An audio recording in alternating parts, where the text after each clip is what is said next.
That's right, 17 UFC fights, first UFC pay-per-view. Yeah, it's my first UFC pay-per-view, which I always knew, but I didn't know anyone else knew. And now it's apparently a record, which I didn't know. And it's just one of many records I'm going to set with the UFC. Are you excited to give the title like King of Fight Night? I mean, I am the King of Fight Night, and yeah, I'll be the King of pay-per-views next. Give us an idea of the road to get here, because you had this amazing announcement video that you were fighting in Prague, and you had some fun with that, and then we get this chain. What happened that didn't come together, and now you're here? My opponent in Prague, he got injured. I heard it's semi-serious, so I am very, very sorry to hear that. And I thought I was going to be sidelined for a minute, just kind of the way it works. And thank goodness, 2 days later, I was in Canada with my buddy Chris Curtis, who won his fight, by the way, and partially because of my cornering, I think. And I got a call. My wife said, "Hey, they want you in Australia in 4 days or 3 days or whatever it was, 13 days." I said, "Okay, let's do it." And then I called her back and said, wait, I got to check my weight first. Because my last 85 fight was a mistake to take. But the 205 is easy. So yeah, weight's good, conditioning's good, strength's good, everything felt pretty solid. So we said, yeah, let's do it. And then she told me who I was fighting, and we kind of went from there. I mean, I guess it should be no surprise by now that you take short notice fights, that you'll take them anywhere in the world. But honestly, I mean, you've been down here before. It's not easy, right? I mean, was there any pause at all to say, maybe this is too much?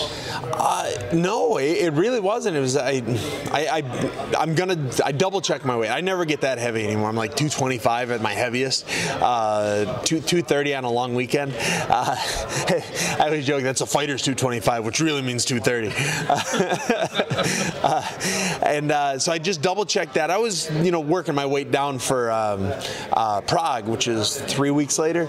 So I was good with that, and we just said, yeah, let's do it. If you say no, you don't know when the next offer is going to come, and it's kind of been. I've got 17 fights in 4 years, and I had a year layoff with a broken jaw, and I got there by saying yes to everything, and it's worked pretty well for me. What do you think about the matchup? I mean, obviously a young kid, kind of up and coming. I mean, you got a chance to look at him. What do you think about him? Super talented, very tough. If I was as good as he is when I was 22, I think I'd have beaten Anderson Silva for most consecutive title defenses at this time. He's just and I hope he realizes how good he is to be so young. But I've got some experience on him. He's got 9 fights. I've got over 50 fights, and experience does matter. The last thing for me, the look here. What's the inspiration? I mean, was that just a mishap in the morning, or was there an idea here? What's the concept? See, my wife hates it, and now that I'm in Australia, there's no way for me to change it. So I did it before we left, so she's stuck looking at me. I'm just teasing her. And she's stuck looking at me for a week, and there's nothing she can do about it. And this kind of falls on the Dan Henderson redemption tour, doesn't it? Yeah, the revenge tour. We'll get back to it. You know who really put a dent in it was Nogueira. Nogueira kind of paused my revenge tour. But you know what? Hendo's come to peace with it. I might not get revenge on everybody, but we'll keep going. We'll get as many as we can.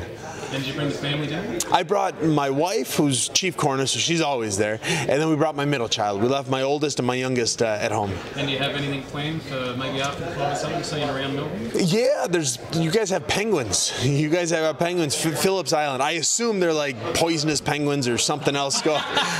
Penguin with teeth. Well, Australia's got a lot of things that want to bite you. So we're going to spend an extra day. We're going to go out to Phillips Island, take a look at the penguin. My son's very excited about that. And we're just going to have a good time. So we told the UFC that your favorite submission move or your favorite grappling move is the rock bottom. Yeah. Can you explain that a little bit? Like, what inspires the rock? Why are you inspired by the rock bottom? He's the people's champ, The Rock. He's the most electrifying man in sports entertainment. If I can take just a little piece of what he's good at and make it, my move, people are going to remember it. So you're a big fan of The Rock. Big fan of The Rock. Cool. All right. Thank you, Sam. Appreciate it. Oh, you're very welcome, guys. Thank you.